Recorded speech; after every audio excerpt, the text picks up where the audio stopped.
Bonjour à tous. Aujourd'hui, nous sommes le jeudi 21 août 2025 et nos amis Richard D. Wolff et Michael Hudson sont de retour parmi nous. Bienvenue à nouveau. Heureux d'être ici. Michael, je voudrais commencer avec vous. Vous pensez que l'issue de ces deux réunions, entre les États-Unis et la Russie, puis les Européens venant aux États-Unis avec Zelensky, montre d'une certaine manière que Trump pousse l'OTAN vers de nouvelles guerres par procuration après l'effondrement de l'Ukraine? Quelle est votre logique? Comment comprenez-vous cela?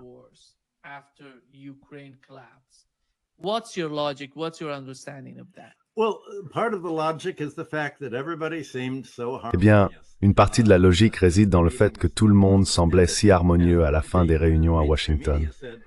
Et les médias traditionnels ont dit « Regardez comme l'Europe a capitulé face aux États-Unis ».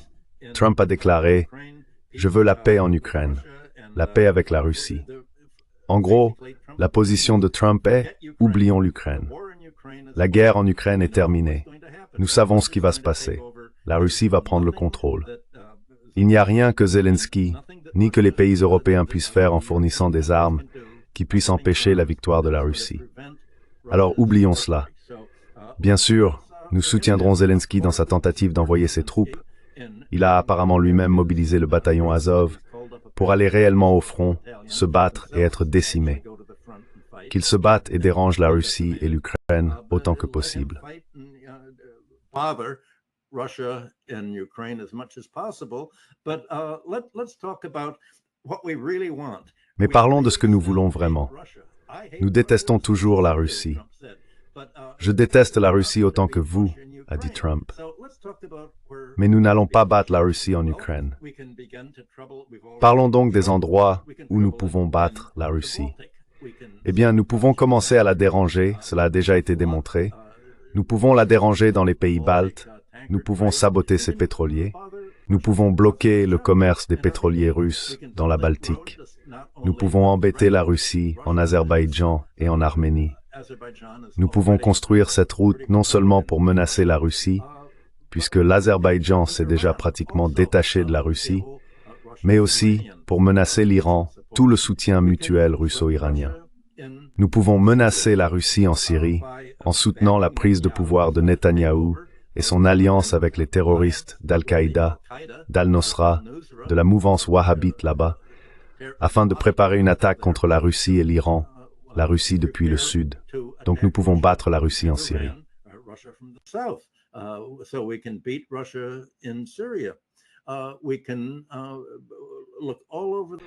Nous pouvons chercher partout dans le monde des endroits où nous pouvons déstabiliser non seulement la Russie, mais aussi les BRICS. Et c'est là que nous avons une chance de vraiment renforcer et ouvrir de nouveaux fronts contre la Russie, en la forçant à se battre sur plusieurs fronts. Et je pense que les Européens ont dit « Oh, sommes-nous soulagés? Nous pensions que vous vouliez la paix. » Et je crois que Trump a répondu « Écoutez, laissez tomber. » La raison pour laquelle je fais tout un tapage à propos de vouloir le prix Nobel de la paix et que j'appelle l'ancien chef de l'OTAN, qui est maintenant ministre des Finances de la Norvège, en lui demandant « Pensez-vous que je peux obtenir le prix de la paix ?» C'est qu'il veut donner l'impression d'être un homme de paix, alors qu'en réalité, il a travaillé avec l'État profond pour planifier toute une guerre, non seulement contre la Russie et l'Iran, mais aussi contre les BRICS. On parle maintenant de son projet d'attaque contre le Venezuela, d'envoyer des forces spéciales pour kidnapper ou tuer Maduro.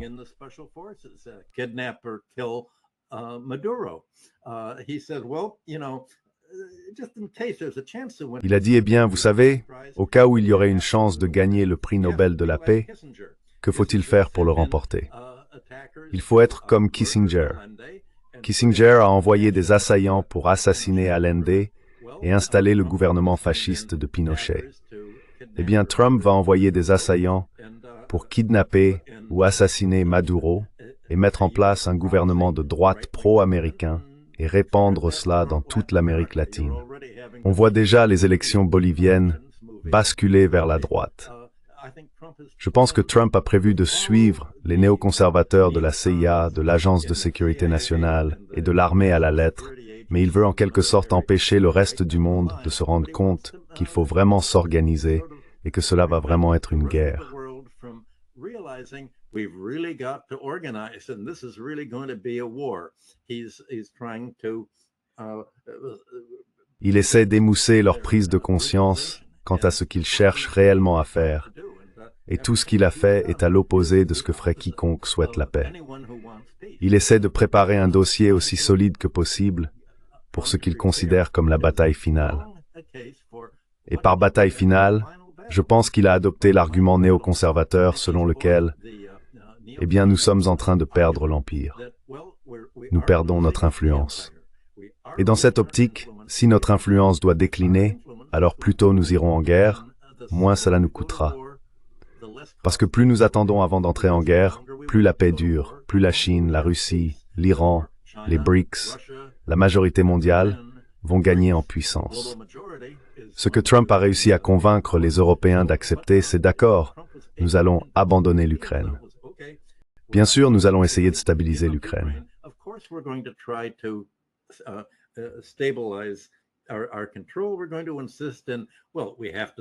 Notre contrôle, nous allons insister, eh bien, nous devons soutenir la sécurité de l'Ukraine. Mais que signifie la sécurité pour les États-Unis? Cela signifie la capacité de contrôler totalement un gouvernement fantoche. Si vous ne contrôlez pas un gouvernement fantoche, vous vous sentez en insécurité. Si vous n'avez pas le pouvoir de le détruire, vous vous sentez en insécurité. Tout comme Netanyahou se sent en insécurité s'il ne peut pas exterminer les Palestiniens. Pour l'Amérique et Zelensky, l'Ukraine russophone est la Gaza de l'Ukraine. C'est exactement le même sentiment de haine qu'il a essayé de susciter là-bas. Et on pourrait dire qu'il a cette même attitude antagoniste, c'est presque un combat religieux, de soutien aux valeurs américaines et à l'autocratie, la capacité de contrôler le reste du monde.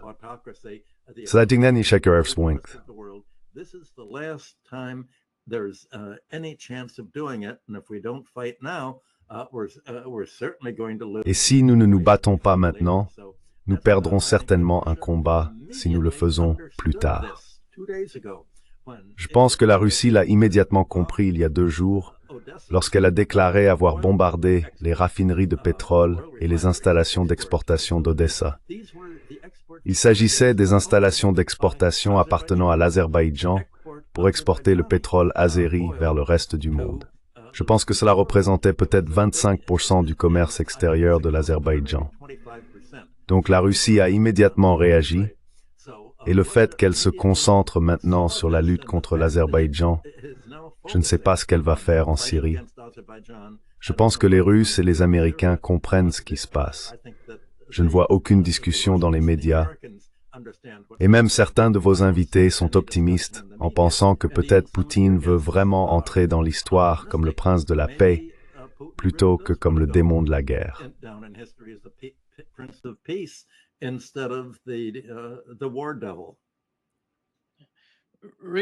Richard, je me tourne vers vous. Voici ce qu'a dit Scott Ritter à propos du cas de l'Ukraine.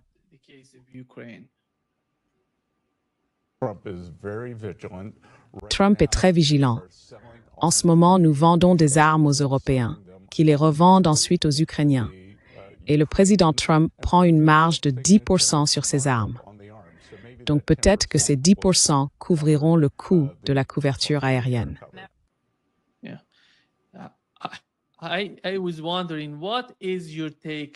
Je me demandais, quel est ton avis sur les 2 réunions que nous avons eues, d'abord en Russie, puis aux États-Unis, avec la venue des Européens? C'est assez incroyable. Je ne sais pas si tu as vu les photos que nous avons reçues de Russie. À Washington, là tu vois Donald Trump. Je ne sais pas si tu te souviens, Richard, de ces photos de 2016 ou 2017, où Donald Trump était assis à une table et tout le monde se tenait au-dessus de lui, essayant, tu sais, d'une certaine manière de l'attaquer ou de lui parler. Mais cette photo est totalement différente. Elle montre à quel point les dirigeants européens semblent, d'une certaine façon, désespérés dans leur attitude envers le président américain. Que se passe-t-il? Quel est ton avis sur ce qui s'est passé, Richard?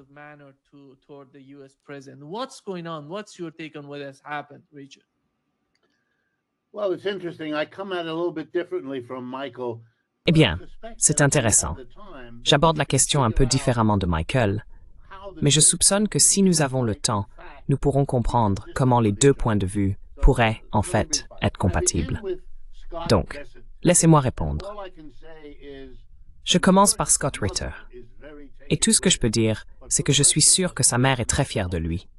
Mais pour le reste d'entre nous, pas vraiment. Je veux dire, c'est embarrassant. Presque chaque fois qu'il parle, c'est embarrassant. La moitié du temps, je n'ai aucune idée d'où il vient. Sa fidélité envers M. Trump va du répugnant au pathétique. Mais au-delà de cela, je ne saurais quoi dire. Examinez l'arrangement entre les États-Unis et l'Europe et concentrez l'attention sur la majoration de 10% dans le transfert des armes. Je veux dire, c'est regarder un immense tableau et se focaliser sur une dimension infinitésimale et sans importance. Et c'est de cela que vous allez parler.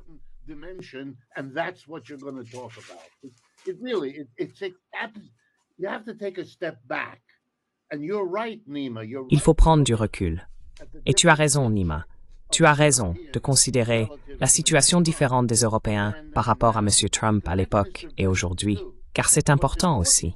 Ce qui est important ici, c'est la subordination de l'Europe. C'est la fin de l'Europe maintenant, 500 ans depuis la Renaissance. Époque où l'Europe pouvait être le centre du monde grâce à sa conquête coloniale du reste du monde, grâce à son développement précoce du capitalisme, grâce à sa première période d'industrialisation, où l'on pouvait dire qu'elle était en tête d'une certaine manière. Et peut-être que ce n'était pas la seule région du monde à l'époque. Je ne sais pas grand-chose de ce qui se passait en Chine il y a tant de siècles, etc. Mais pour une grande partie du monde, c'était la puissance, le centre, la richesse. Et regarde-la maintenant.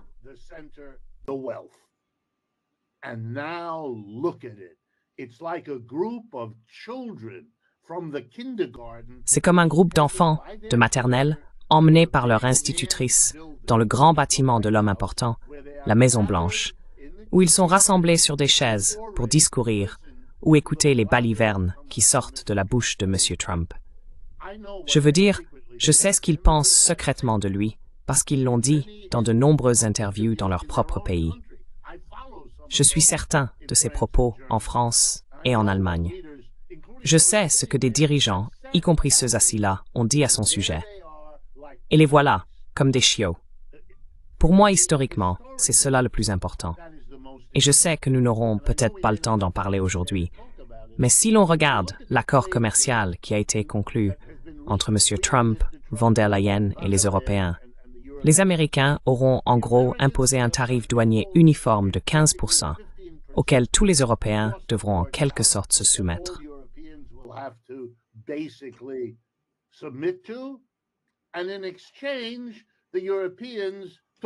En échange, les Européens ont supprimé les droits de douane qu'ils avaient, de sorte que les États-Unis bénéficient pratiquement d'une carte blanche. D'ailleurs, cela ne suffit pas à accomplir grand-chose sur le plan économique, du moins à court terme. Mais c'est suffisant pour montrer que le pays colonial est devenu la colonie, et que la colonie est devenue le colonisateur. La Grande-Bretagne et l'Europe sont désormais des acteurs mineurs dans un jeu orchestré par M. Trump et les États-Unis. Et l'ironie de tout cela, c'est que les États-Unis agissent ainsi, comme Michael l'a justement dit, parce que l'Empire est en déclin. Ils ne veulent pas dépenser l'argent. Ils veulent profiter de ceux qu'ils contrôlent pour leur imposer le coût d'un empire déclinant. Ils doivent s'engager à investir aux États-Unis. Ils doivent s'engager à acheter du gaz naturel liquéfié et d'autres produits énergétiques aux États-Unis.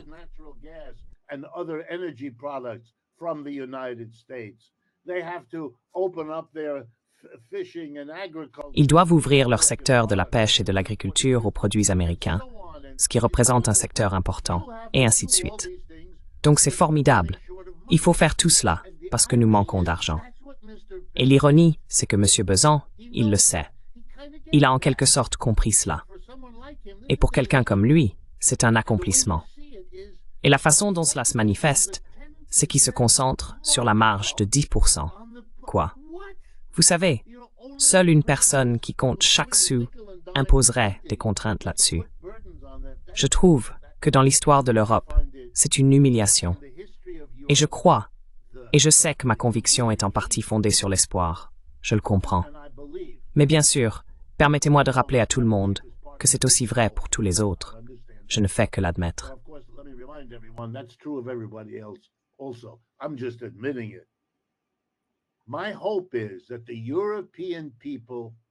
J'espère que les peuples européens seront écœurés par ce qu'ils voient et que l'on constatera au sein des pays européens, tant à gauche qu'à droite, un désir de ne pas se laisser entraîner dans cette subordination. Permettez-moi de rappeler à tous, y compris aux Européens, si les États-Unis peuvent faire ce qu'ils font actuellement, pourquoi imaginez-vous que le prochain président n'ira pas plus loin encore? Parce que vous dites aux Américains, voici un moyen de résoudre vos problèmes, faites-les peser sur nous. Comment les Européens vont-ils pouvoir maintenir leur programme de protection sociale? L'État-providence d'Europe occidentale pour ses citoyens est bien plus avancé que ce que font les États-Unis. Ils ont pu se le permettre parce qu'ils n'avaient pas de dépenses militaires. Les États-Unis s'en occupaient.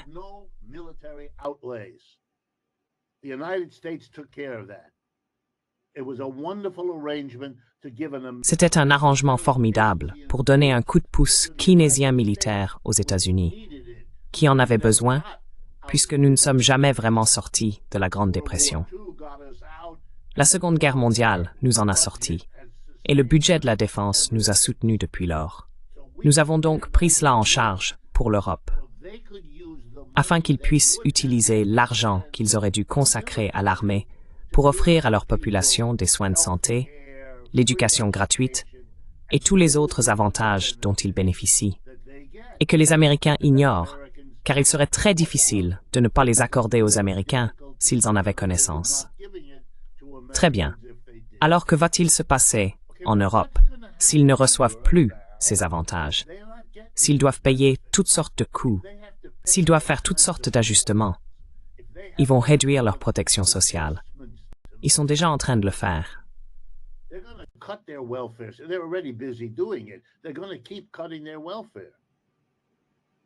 Ils vont continuer à réduire leurs aides sociales. Eh bien, il y a deux choses. En Allemagne, comme Michael l'a souligné la semaine dernière, les sondages montrent que l'Alternative für Deutschland obtient désormais de meilleurs résultats que le Parti chrétien-démocrate, qui était autrefois le parti dominant en Allemagne, parfois en partenariat avec les sociaux-démocrates. Mais aujourd'hui, les sociaux-démocrates se sont en grande partie effondrés. L'alternative, c'est-à-dire la droite, dit « Nous ne voulons pas être dans cette position ». En France, c'est la gauche. La droite est présente et a de l'importance, mais c'est la gauche qui mène l'action. La gauche est la plus grande faction au Parlement, et elle vient de déclarer, et je suis cela de très près, « bloquons tout », c'est-à-dire « bloquons tout » en anglais. C'est le slogan.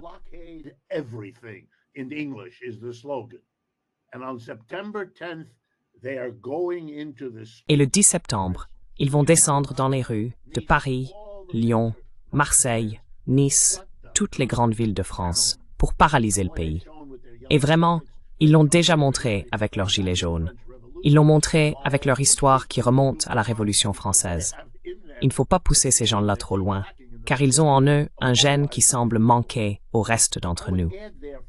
La capacité de mobiliser leur peuple. J'ajouterai donc que c'est un empire en déclin. Il prend des mesures extraordinaires.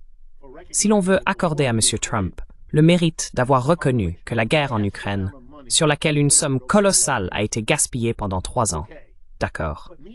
Mais en attendant, les autres choses qu'ils font, qu'ils soient néoconservateurs ou non, ce sont des détails. Cela ne fonctionnera pas. S'amuser avec l'Azerbaïdjan? Vous plaisantez. Qu'allez-vous accomplir en assassinant M. Hurley? What are you going to accomplish by murdering Mr. Maduro? I mean, really, these are... Je veux dire, vraiment, ce sont les actes désespérés d'un empire en déclin. Et ils seront perçus comme tels. Écoutez, je soupçonne, c'est simplement mon point de vue, qu'une grande partie du tapage autour de l'Azerbaïdjan, et Michael a raison de s'y intéresser, ou en Syrie, ou au Venezuela, ou s'ils relancent le tapage autour de Taïwan une fois que la question ukrainienne sera réglée, ce sont effectivement des coups typiques de Washington. Mais pour moi, cela ressemble à un effort désespéré pour maintenir le théâtre de l'impérialisme américain, alors que la réalité n'est plus là. Leur problème, qu'ils connaissent, c'est la Chine et les BRICS. Ces pays-là connaissent une croissance bien plus rapide que les États-Unis. Ils ont connu une croissance plus rapide tout au long de la guerre en Ukraine. Je veux rappeler aux gens que la croissance économique annuelle de la Chine est autour de 5%. Celle des États-Unis est 2 fois moindre, si ce n'est moins. American growth per year, half that, if that. And India is even faster. Russia grew faster. Et l'Inde va encore plus vite.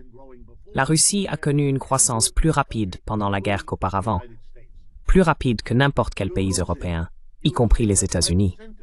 Vous perdez sur tous les fronts.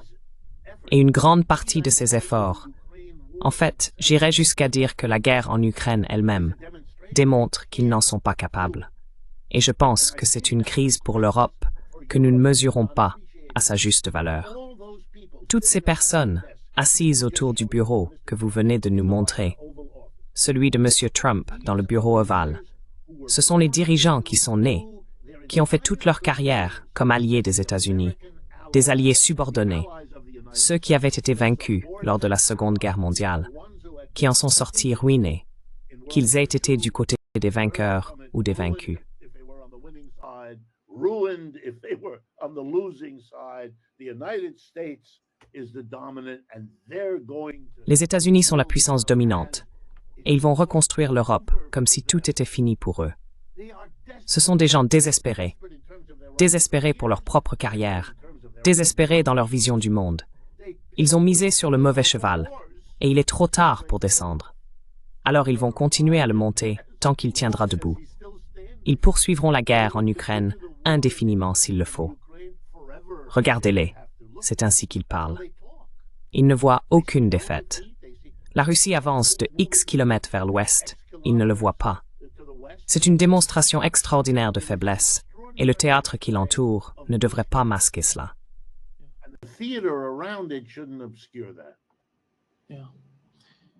Vas-y, Michael. Richard, we always end up in agreement. Richard, nous finissons toujours par être d'accord. Je pense que la réaction européenne a dépassé le simple dégoût. Ils ont maintenant peur. Il y a un excellent éditorial dans le Financial Times d'aujourd'hui, une tribune de la professeure Schock, qui affirme que la nouvelle arène, la plus importante entre les États-Unis et l'Europe, et en réalité le reste du monde, concerne l'intelligence artificielle. Elle explique que la politique américaine, surtout sous Trump, a consisté à transformer toute forme de commerce en une arme, en menaçant de rendre le partenaire commercial dépendant. Par le passé, l'Amérique a fait exactement cela avec le pétrole et les exportations de céréales, prête à fermer les robinets et à couper la nourriture, à isoler, à imposer des sanctions et à isoler d'autres nations, à les affamer ou à leur couper l'énergie si elles n'obéissent pas. Or cut off their energy if they don't obey. Schock says that the new weaponization... Schock affirme que la nouvelle instrumentalisation du commerce extérieur américain vise spécifiquement l'Europe, car c'est à ce public qu'elle s'adresse dans le Financial Times et qu'elle se concentre sur l'intelligence artificielle. Elle explique que l'un des points centraux de l'accord, que les États-Unis font pression sur l'Europe pour qu'elle le signe, c'est que l'Europe n'aille pas au bout de ses projets de régulation de l'intelligence artificielle, d'Internet informatisé, du cloud et de toutes ces technologies connexes. Cela maintiendrait l'Europe dépendante des États-Unis pour les algorithmes et la manière dont l'ensemble du système d'intelligence artificielle est programmé, de façon à verrouiller les utilisateurs. Cela enferme les utilisateurs, car à mesure que le système se répand et devient plus largement utilisé, le coût de création d'un système alternatif devient de plus en plus élevé.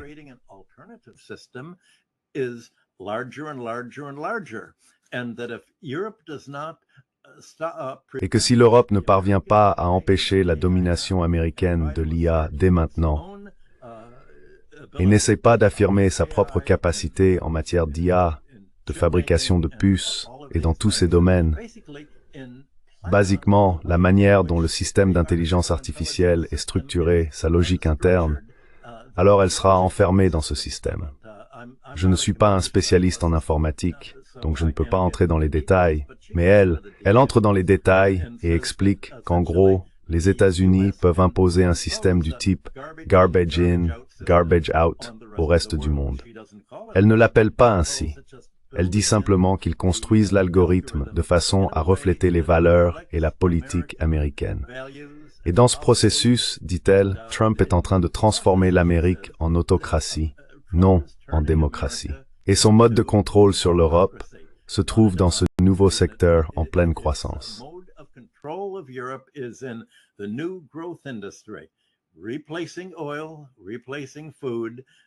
Remplacer le pétrole, remplacer la nourriture. Maintenant que d'autres pays disposent de sources alternatives de pétrole et produisent leur propre nourriture, la seule chose qui reste à conquérir, c'est l'intelligence artificielle. Et je pense que ce sont les fameuses Magnificent Seven, ces actions liées à l'IA, qui représentent 80% de la hausse de la valeur des cours boursiers aux États-Unis. Ce domaine économique est très important. Tu soulèves aussi un point essentiel. Qu'en est-il de l'opposition en Europe? Eh bien, imaginons de revenir à la réunion de lundi.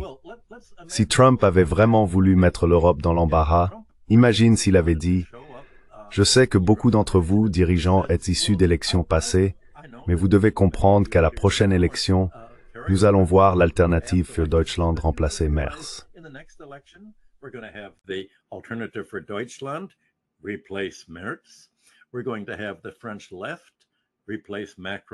Nous allons voir la gauche française remplacer Macron.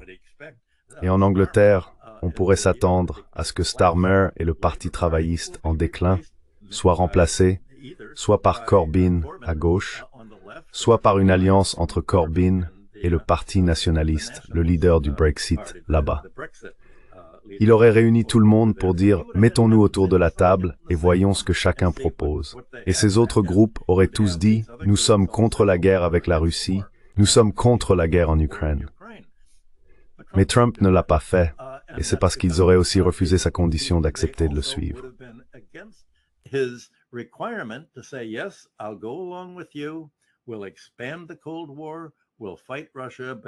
Nous allons étendre la guerre froide. Nous allons combattre la Russie.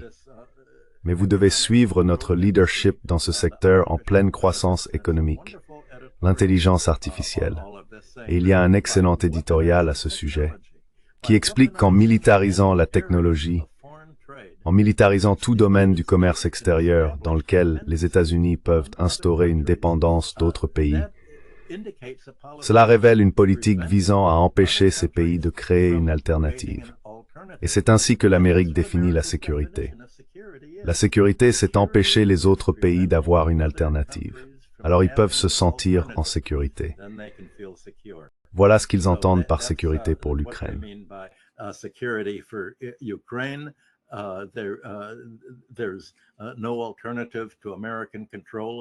Il n'y a pas d'alternative au contrôle américain d'un gouvernement fantoche. Il faut donc un gouvernement fantoche. Mais cette conception militaire de la sécurité est exactement la même sur le plan économique. On ne peut pas tolérer de technologies indépendantes susceptibles de devenir un rival. Mais qu'est-ce que cela n'inclut pas? Cela peut fonctionner ou non pour l'Europe, mais cela ne fonctionnera certainement pas pour la Chine, qui est déjà en avance dans l'intelligence artificielle, l'informatisation, la fabrication de puces et tout le domaine des percées technologiques, y compris les aimants en terres rares et toutes les autres technologies, y compris le développement de missiles hypersoniques. L'Amérique est en retard dans tout cela.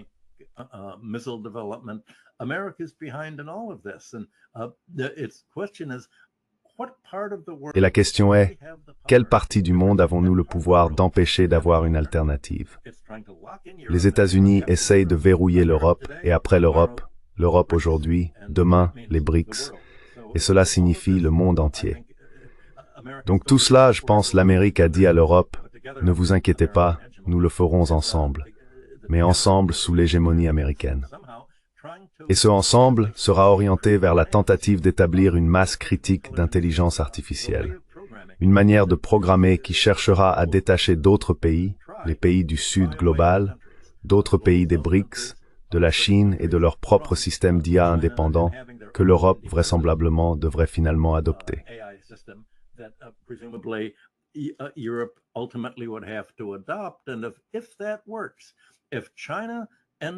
Et si cela fonctionne, si la Chine et ses pays voisins en Asie parviennent à créer leur propre système d'intelligence artificielle et à empêcher l'imposition de portes dérobées, alors les États-Unis se retrouveront complètement isolés. Et être isolé signifie se retrouver sans ces marchés d'exportation pour équilibrer sa balance des paiements, sa balance commerciale, grâce aux services technologiques.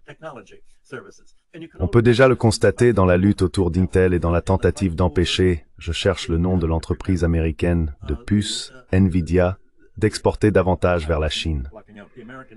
L'Amérique dit, vous pouvez exporter autant que vous voulez. Nous voulons un accès secret afin qu'en actionnant un simple interrupteur, nous puissions désactiver chaque puce Nvidia en Chine, paralyser leurs machines et éteindre tous leurs ordinateurs s'ils utilisent vos puces.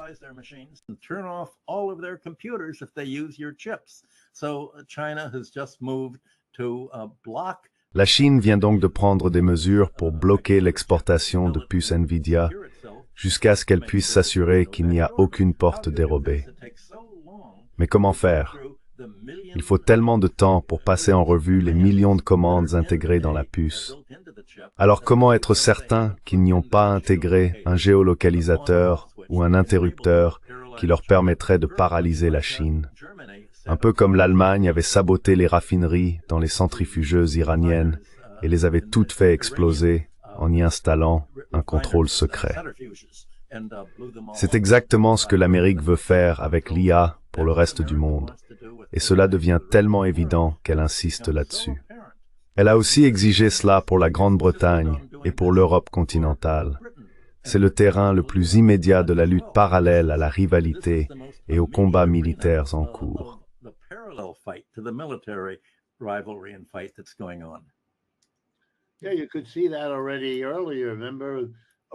On pouvait déjà le voir auparavant.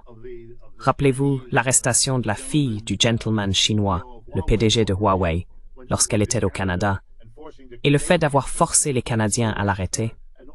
Je veux dire, il y avait une anxiété hystérique à propos de ce que vous venez de dire, que les Chinois avaient déjà à l'époque, et cela remonte à de nombreuses années maintenant, la capacité de mener ce type de guerre. Mais au risque de, je ne veux pas enfoncer le clou, je veux être clair. La partie la plus effrayante de ce que Michael nous a exposé, c'est celle qui dit que c'est la stratégie des États-Unis. Mais ensuite, la partie vraiment cruciale, c'est que cette stratégie est contrecarrée par une stratégie équivalente et opposée en Chine et chez les BRICS. D'accord. Cela signifie que les États-Unis se retrouvent face à une situation où ils doivent soit agir militairement maintenant, soit risquer de perdre ce combat.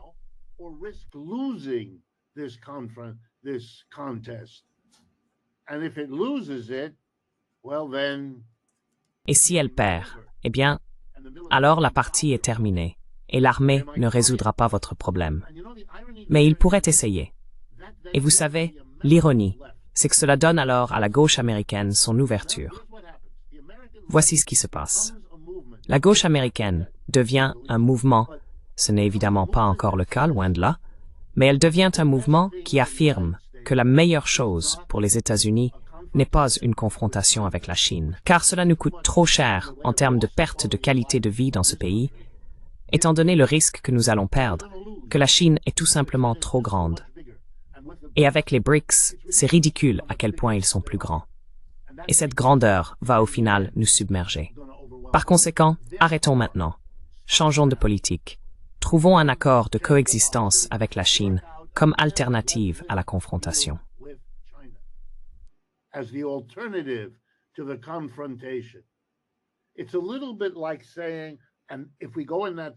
C'est un peu comme dire que, si nous allons dans cette direction, nous dirons, vous avez eu une chance en avril 2022, lorsque vous vous êtes assis, si je me souviens bien, à Istanbul, et que vous avez élaboré la majeure partie d'un accord qui aurait mis fin à la guerre en Ukraine, quelques semaines après son début.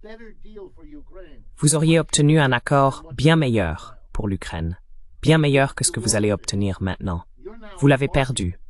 Vous vous lancez maintenant, cela devient le mantra, dans la même entreprise perdante dans votre confrontation avec la Chine, sauf que ce sera plus long, plus coûteux et avec des risques encore plus grands.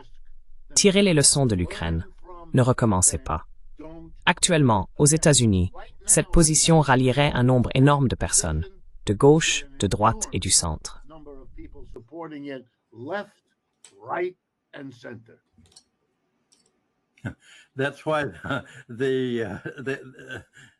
C'est pourquoi ils essayent de s'assurer que les élections peuvent encore être financées. Je voudrais ajouter une chose. Qu'est-ce qui donne vraiment à l'Asie et à la Chine un avantage total et décisif sur l'Occident en matière d'IA? C'est l'open source. Tout ce que la Chine fait en IA est en open source. Cela rend possible l'installation de portes dérobées. Cela rend impossible le sabotage des puces. L'Amérique ne peut pas gagner dans une compétition loyale. Elle ne peut gagner que par le sabotage, la corruption, l'assassinat, en jouant sale. Mais dans un jeu équitable où tout est ouvert, un peu l'équivalent du libre-échange, elle ne peut pas gagner. C'est le dilemme que Trump et les néoconservateurs ont en commun. Et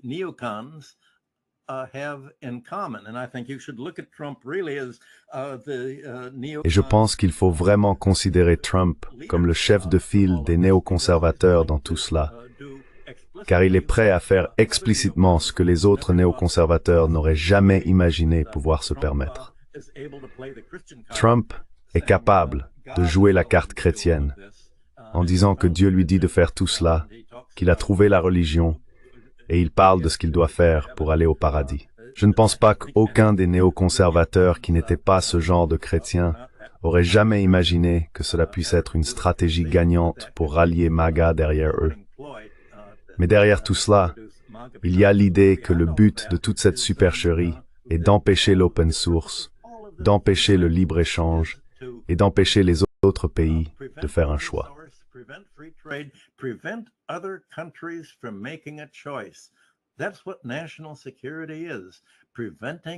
C'est cela, la sécurité nationale. Empêcher d'autres pays de faire un autre choix que de se subordonner aux États-Unis et de sacrifier leur propre croissance pour rembourser leurs dettes étrangères envers les États-Unis, de dépendre des États-Unis pour leur soutien militaire, d'ancrer leur système d'armement, leurs forces aériennes, leurs navires, à des avions, des navires et des armes américains nécessitant des pièces de rechange et un entretien constant assuré par les États-Unis. Sans pièces de rechange, c'est comme si les États-Unis avaient militairement la capacité d'appuyer sur un interrupteur et de désactiver la capacité des avions supersoniques, chasseurs, navires et sous-marins étrangers à fonctionner.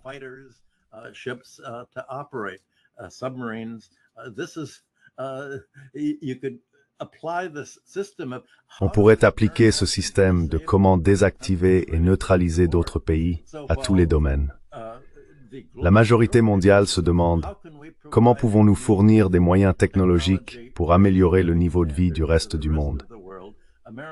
L'Amérique, elle, se demande comment pouvons-nous saboter cet effet. C'est tout ce qu'ils peuvent faire pour retarder le déclin du contrôle américain. Ils ne peuvent pas l'empêcher. Au final, ils ne peuvent que le retarder, et c'est tout ce qu'ils cherchent à faire. C'est un jeu à court terme, mais c'est ce jeu à court terme qui est au centre de la politique et des marchés financiers.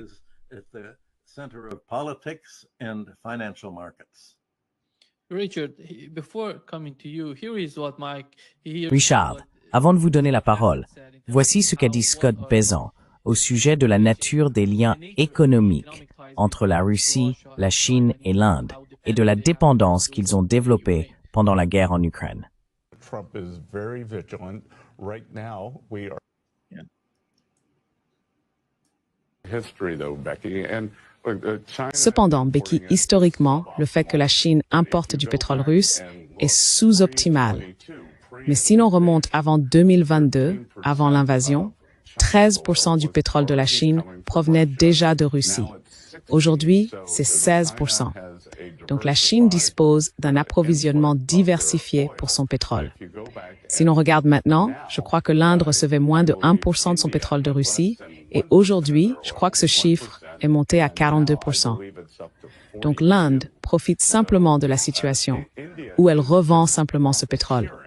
Ils ont réalisé 16 milliards de dollars de profits excédentaires, certaines des familles les plus riches d'Inde.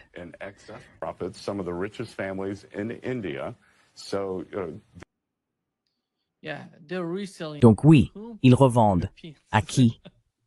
Aux Européens. Il y a 2 jours, Richard, il y a eu une réunion où le ministre des Affaires étrangères de la Chine s'est rendu en Inde pour parler avec Modi. Et Modi l'a publié sur son compte X. Il a dit que la situation, les relations entre l'Inde et la Chine s'améliorent comme jamais auparavant. Je pense que Donald Trump fait tout pour unifier. Il est en train de réaliser quelque chose que personne n'aurait jamais pu accomplir en ce qui concerne ce qui se passe au sein des BRICS.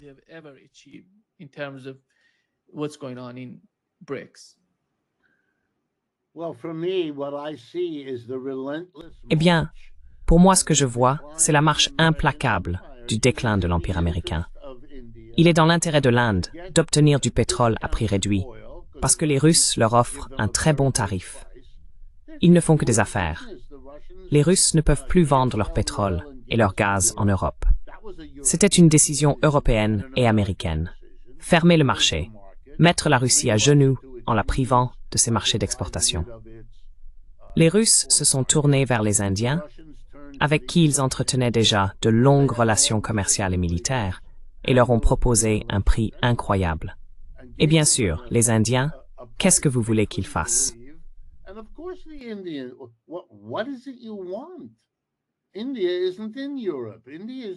L'Inde n'est pas en Europe. L'Inde ne s'intéresse pas au conflit entre l'Est et l'Ouest à propos de l'Ukraine.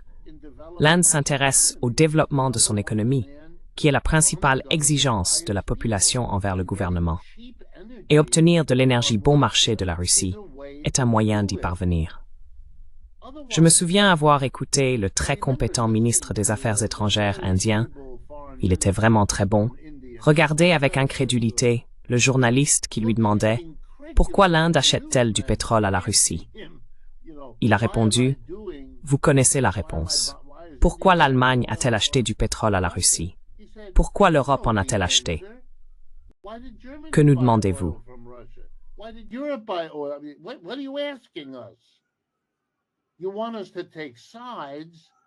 Vous voulez que nous prenions parti dans une guerre à laquelle nous ne sommes pour rien. Eh bien, nous ne sommes pas obligés de prendre parti dans une guerre à laquelle nous ne sommes pour rien. Vous ne prenez pas parti dans votre pays lors de guerres auxquelles vous n'êtes pas mêlés. Alors, de quoi s'agit-il? Il n'y a pas de réponse à ces questions. Et il n'y en a pas, parce que ce qui se passe, et je pense que c'est pour cela que la Chine et l'Inde découvrent qu'elles ont beaucoup d'intérêts communs. Elles en ont toujours eu, n'est-ce pas? L'Inde était une colonie. La Chine ne l'a jamais été, mais elle a failli l'être. Elles ont donc beaucoup en commun. La Grande-Bretagne a été un problème pour toutes les deux.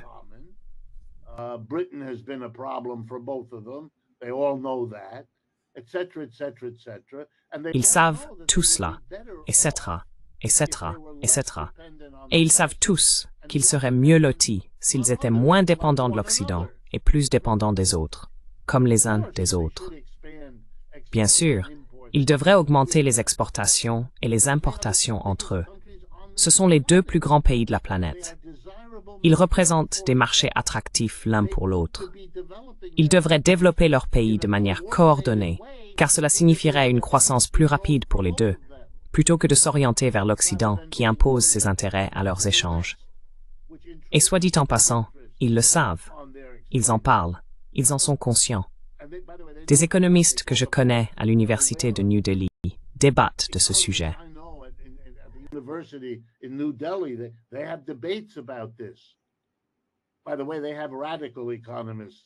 D'ailleurs, ils ont des économistes radicaux, d'une manière que les universités américaines ne tolèrent pas. Ils peuvent donc réellement bénéficier d'une diversité de points de vue. Les Américains s'en félicitent, mais ne la possèdent pas. Ils n'en font pas tout un plat, parce qu'ils l'ont déjà. Ainsi, ils sont capables de s'appuyer sur des perspectives diverses, dont beaucoup s'accordent, à gauche, à droite et au centre, pour dire que bien sûr, leur relation avec la Chine doit se développer. Et l'énergie bon marché provenant de Russie facilite cela, accélère le processus, leur donne un coup de pouce, parce qu'ils peuvent désormais, puisqu'ils sont devenus un pays manufacturier important. Je veux dire, l'Inde n'est pas au niveau de la Chine, et ne le sera pas avant un certain temps, mais elle prend de l'importance. Elle a donc besoin d'énergie. C'est un pays en développement. Il lui faut beaucoup d'énergie. La Russie est en mesure d'en fournir.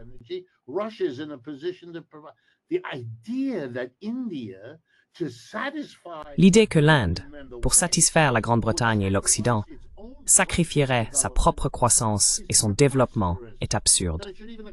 Que cela puisse même traverser l'esprit d'un journaliste montre à quel point ces journalistes sont déconnectés de leur pays d'origine et prisonniers de la mentalité coloniale. Bien sûr, M. Besson, il ne sait même pas écrire « colonie », donc il n'intégrera pas cette notion dans sa réflexion. Il se contentera de regarder des chiffres en se disant « Tiens, l'Inde gagne beaucoup d'argent. » Remarquez-le encore. Il était fasciné par la marge de 10% sur les armes. Maintenant, il est fasciné par le fait que le pétrole russe à prix réduit enrichit des familles indiennes. Bien sûr que c'est le cas. Mais encore une fois, c'est la dimension la moins importante. Mais pour M. Besson, c'est ce dont il veut parler dans les 30 secondes dont il dispose à la télévision nationale. On parle ici d'un véritable nain intellectuel.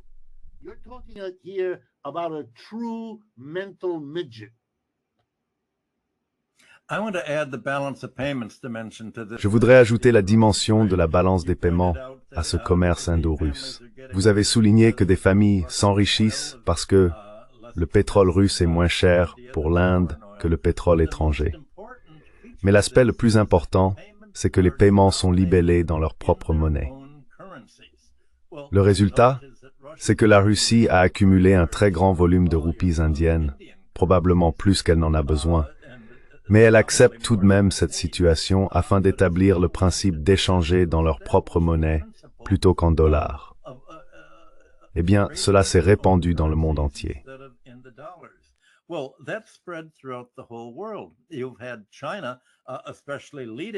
La Chine a particulièrement pris la tête de tout cela. Et l'un des résultats est que, du fait que la Chine détient des devises étrangères qu'elle reçoit en paiement de ses exportations, ses avoirs en dollars sont tombés à leur plus bas niveau depuis 20 ans, environ 750 milliards de dollars. Elle réduit donc ses réserves en dollars. Maintenant, imaginez ce qui se passerait si l'Amérique attaquait réellement le Venezuela. Ce serait le signe que c'est la première étape. Aujourd'hui le Venezuela, demain les BRICS. On peut imaginer les pays des BRICS accélérer leur fuite hors du dollar. Ils diraient, eh bien, comment l'Amérique a-t-elle commencé toute cette guerre avec le Venezuela? Elle a confisqué les investissements du Venezuela aux États-Unis, détenus par le gouvernement, par la compagnie pétrolière, dans la distribution pétrolière qu'elle possédait ici.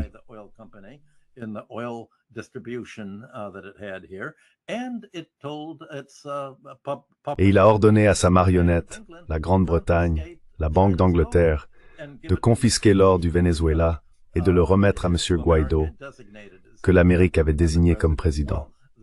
Eh bien, le reste des BRICS, c'est au premier plan de leur mémoire. Ils disent, d'accord, nous connaissons la montée en puissance de la procédure d'escalade, et s'ils sont déjà passés à l'action militaire au Venezuela, nous pouvons nous attendre à ce qu'ils commencent à nous attaquer financièrement. Il va y avoir une accélération de l'éloignement du dollar.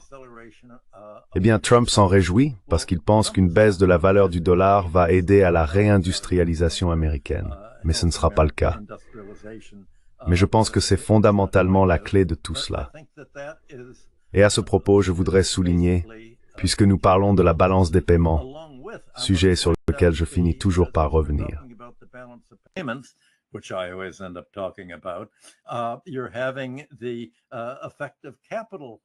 Vous assistez à l'effet des mouvements de capitaux, de l'argent spéculatif, des flux financiers dans la détermination du prix du dollar.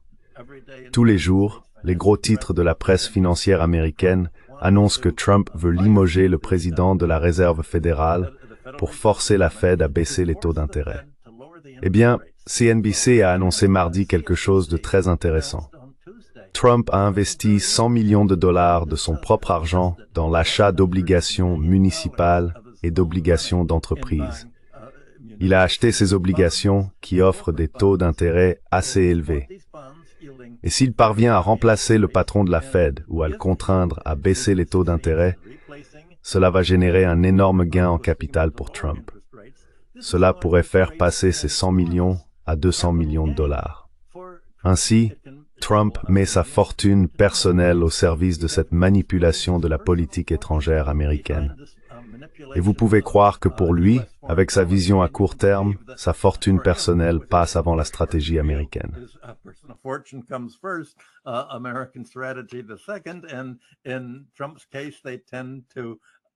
Et dans le cas de Trump, tout cela a tendance à converger. Vous assistez donc à une guerre financière américaine contre le reste du monde en disant « Nous allons baisser la valeur du dollar ». Cela signifie que si vous détenez des dollars américains dans vos réserves de change, à mesure que nous baissons les taux d'intérêt ici, ces dollars vont valoir de moins en moins dans votre propre monnaie. Ainsi, vos banques privées, votre banque centrale, vos entreprises qui détiennent des soldes en dollars vont tout afficher une perte dans leur bilan de profit et pertes et dans leurs états de patrimoine. Ces manœuvres financières visent à affaiblir la résilience financière des autres pays. Et c'est une dimension qui est laissée de côté dans le débat, car l'analyse de la balance des paiements n'est pas un sujet enseigné dans les universités américaines et encore moins discuté dans la presse grand public.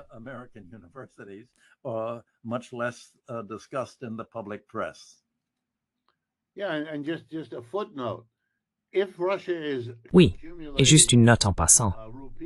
Si la Russie accumule de la monnaie indienne grâce à ses exportations de pétrole vers l'Inde, il y a une chose dont on peut être sûr, c'est que la Banque centrale russe est en train d'y réfléchir.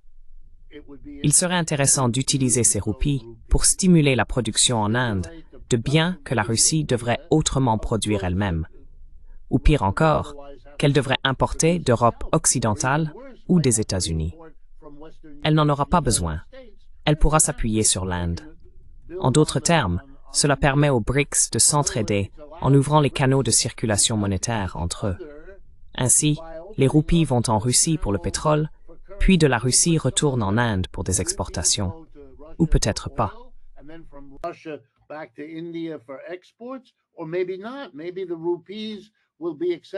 Peut-être que les roupies seront acceptées par les Chinois pour payer les biens qu'ils exportent vers la Russie, parce que les Chinois savent qu'ils peuvent les utiliser pour acheter, qui sait quoi, en Inde, recréant ainsi ce qui a permis à toutes les autres monnaies, y compris le dollar, de devenir plus importantes que là où elles ont commencé. Et cela fait partie de l'histoire des BRICS, remplaçant l'Amérique dans le récit impérial. Et c'est implacable. Et c'est bien plus puissant que tout ce qu'ils peuvent faire en Azerbaïdjan, au Venezuela ou en Syrie. Ça peut sembler bien, peut faire un bon titre ici, Michael a raison là-dessus, mais cela ne s'arrête pas. De la même manière que la guerre en Ukraine n'a pas arrêté tout ce qui a mené à cette guerre. Ils ont raison, cela continue.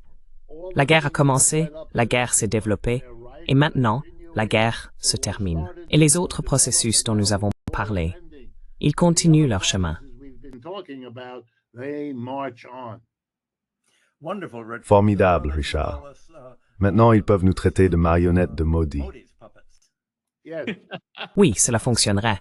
Sauf qu'en Amérique, vu notre niveau d'information, personne ne sait qui est Modi. C'est notre avantage. Oui, nous allons être pro-Inde. Ils vont dire que nous sommes pro-Inde. Merci beaucoup, Richard et Michael, d'avoir été avec nous aujourd'hui. C'est toujours un grand plaisir. Merci.